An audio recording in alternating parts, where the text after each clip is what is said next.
আমাৰ এটা ডাঙৰ পৰীক্ষা হৈছিল সেইটো হল কনষ্টেবল ইউবি কনষ্টেবল এবি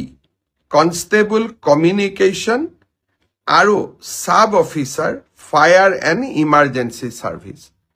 কনষ্টেবলৰ ইউবিত পোষ্ট আছিল 1760টা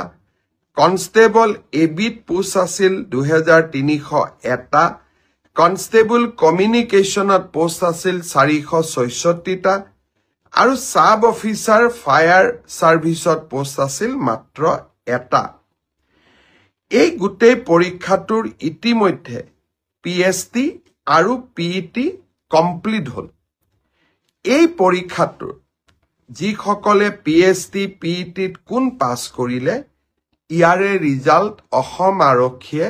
12 মাৰ্চ তাৰিখে ঘোষণা কৰিব অৰ্থাৎ কনষ্টেবল ইউবি এবি পৰীক্ষাৰ প্ৰথম ৰিজাল্ট 12 মাৰ্চ তাৰিখে প্ৰকাশিত হ'ব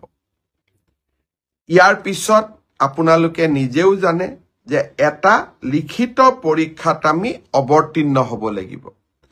আৰু এই লিখিত পৰীক্ষাটিৰ বাবে যিসকলে কাট অফ মাৰ্ক পাবলৈ সক্ষম হ'ব তেওঁলোকে এডমিট কাৰ্ড 17 মাৰ্চৰ পৰা ডাউনলোড কৰিব পাৰিব আৰু finally A B U B written test 23 মাৰ্চত অনুষ্ঠিত হ'ব ইয়াৰ পিছত অসম আৰক্ষীত ড্ৰাইভাৰৰ 667টা পোষ্টৰ বাবে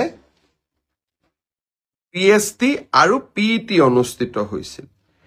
এই ড্ৰাইভাৰৰো পিএছটি পিইটিৰ পৰীক্ষাৰ ৰিজাল্ট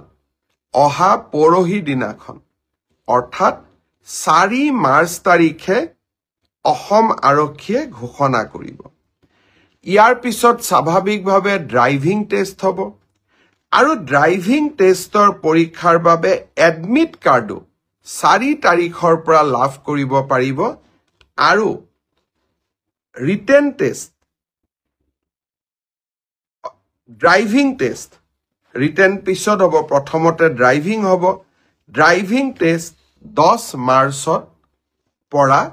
অনুষ্ঠিত হ'ব অৰ্থাৎ 4 তাৰিখে পিএছটি পিইটি ৰিজাল্ট দিব এডমিট কাৰ্ডো 4 তাৰিখে দিব আৰু 10 মাৰ্চৰ পৰা ড্ৰাইভিং টেষ্ট হ'ব আৰু ফাইনেলি ইয়াৰ পিছত এটা লিখিত পৰীক্ষাটো আমি